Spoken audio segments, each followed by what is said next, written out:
Senador, cumprimentá-lo primeiramente, cumprimentar o doutor Aníbal Lopes, doutor Marcos Zaleski, doutora Ana Cecília Marques, deputado federal Osmar Terra, cumprimentar também o senador Magno Malta, o senador Fleury e a todos os presentes que aqui se fazem, demonstrando a valorização que dão ao debate e à democracia. Parabéns a todos. Senador, muito obrigado pela oportunidade, pelo convite. Acho que é importante começarmos a discutir sobre a ótica dos impactos que a legalização, a regulamentação, a descriminalização da maconha vai trazer na segurança pública. A minha fala vai se ater exclusivamente à segurança pública, porque é a minha área de conhecimento. Fui antecedido de forma brilhante pelos profissionais da área de saúde e, por isso, me aterei apenas ao aspecto da segurança pública. Gostaria de começar fazendo uma indagação, fazendo uma pergunta.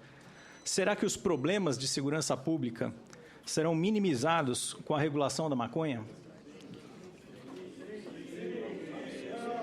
Não, não vou usar. Não. Me foi perguntado se eu vou utilizar o projetor. Não vou utilizar o projetor.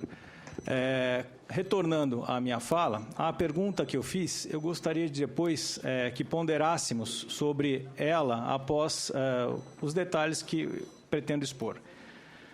Os problemas da segurança pública que vivemos.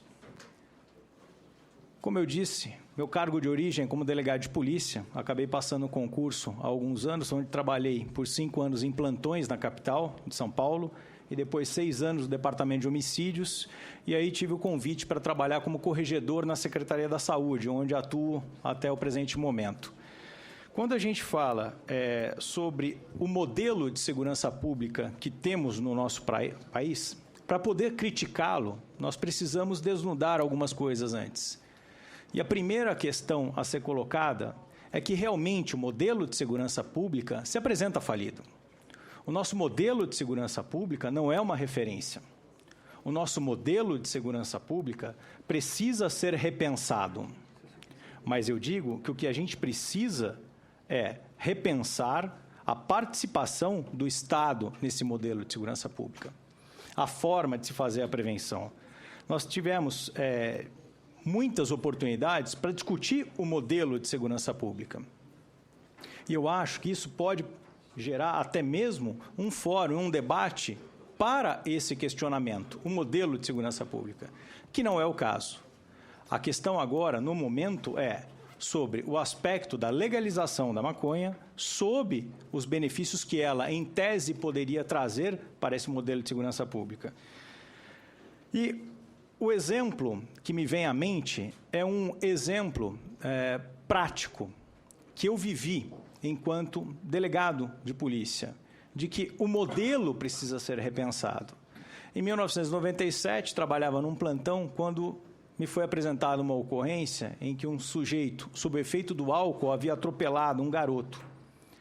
E naquele momento, diante dos sinais exteriores que aquele cidadão apresentava, diante do risco e da exposição que ele havia submetido àquele garoto, eu autuei aquele sujeito em flagrante delito por ter conduzido o veículo sob efeito do álcool. A legislação, naquele momento, permitia que essa atuação fosse executada. Tanto assim o foi que o auto de prisão em flagrante não foi relaxado, não teve nenhuma impropriedade técnica. No entanto, era uma atitude muito pouco tomada pelos meus colegas. O que, passado alguns anos, após um outro acidente de trânsito envolvendo o filho de uma pessoa que tinha muita exposição na mídia, gerou uma discussão muito intensa e que repercutiu numa alteração do Código de Trânsito. E que, a pretexto de transformar essa legislação em algo muito mais rígido, colocou limites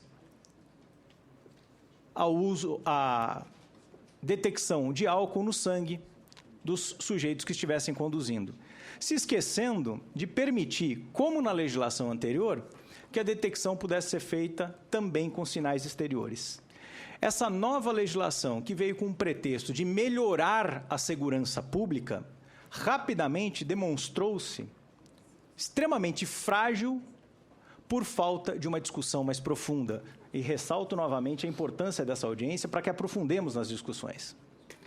Essa legislação, que a pretexto de tornar mais rígida a legislação de trânsito, acabou colocando, em função do nosso modelo legal, motoristas que conduziam seus veículos sob o efeito do álcool e que tinham conhecimento jurídico em situação completamente diferente do modelo anterior. Permitiu que esses motoristas que tinham conhecimento jurídico se negassem a fazer o exame, que tornava impossível a detecção da quantidade de álcool exigida pela lei. Graças a Deus e ao bom senso do legislador, isso foi novamente reformulado e voltamos quase que ao status quo, quase que ao momento anterior em que a legislação também impedia a condução do veículo sob efeito do álcool.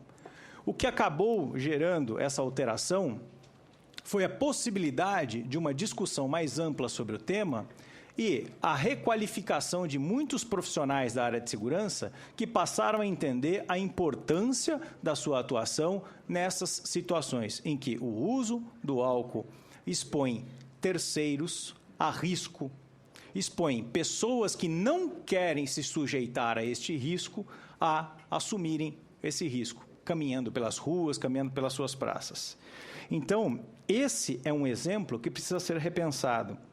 A discussão desse tema ela é muito importante porque ela pode impedir que atitudes precipitadas venham a causar mais problemas sociais.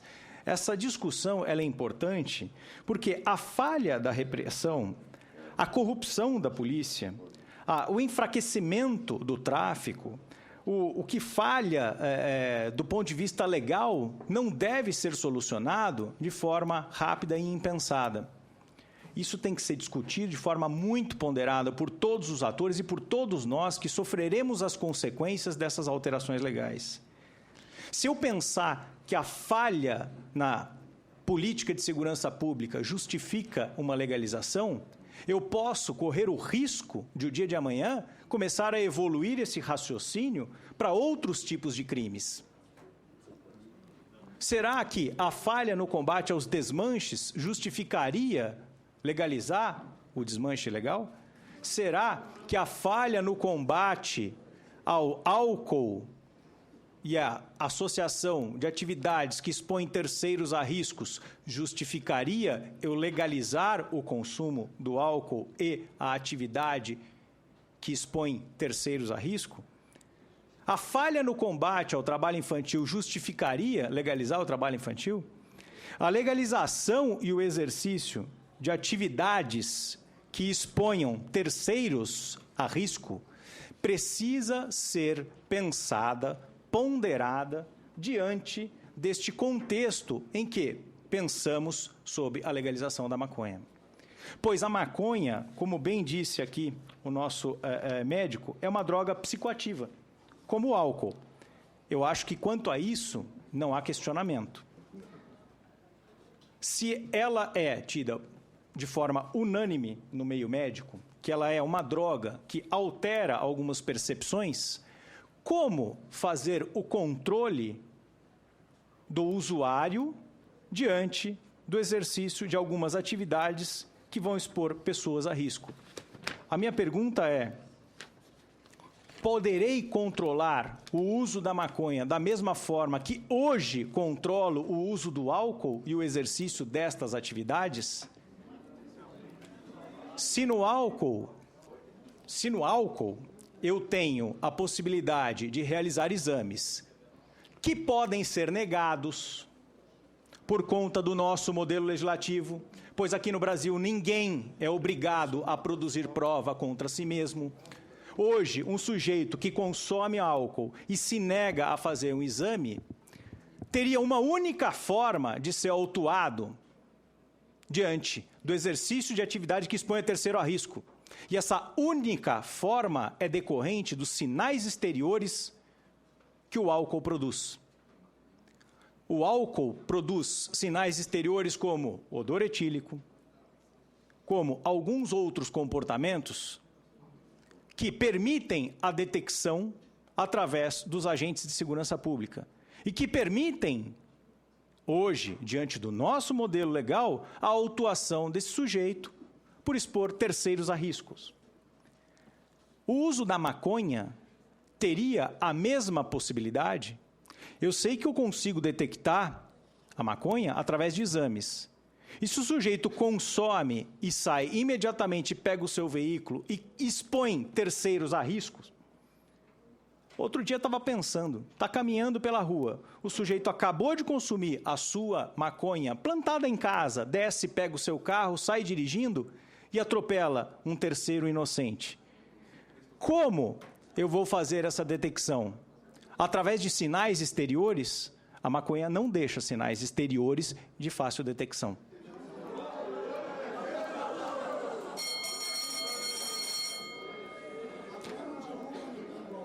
Se o olho vermelho é um sinal exterior de fácil detecção... Delegado, um momento. Uma característica dessa comissão tem sido, em vez de fazer sessões fechadas, fazê-las abertas. A gente tem que se comportar como tal. Eu quero dizer que eu não precisava nem fazer audiência. Eu podia sentar, reunir um grupo de assessores, consultar cada um deles por telefone e fazer o meu relatório.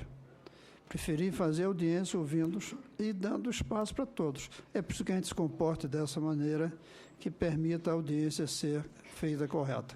E eu quero dizer que o delegado, a meu ver, quando faz as perguntas, ele está fazendo de uma maneira metafórica, não para querer ouvir a resposta de vocês. É isso que eu imagino. E talvez seja melhor até não usar perguntas, a não ser deixando claro. Essa pergunta o senhor está fazendo ao senhor como um elemento de facilitar a exposição. Não é para ouvir a opinião dos que estão aí, que vão ter a chance de falar na hora da sua inscrição. Obrigado, senador.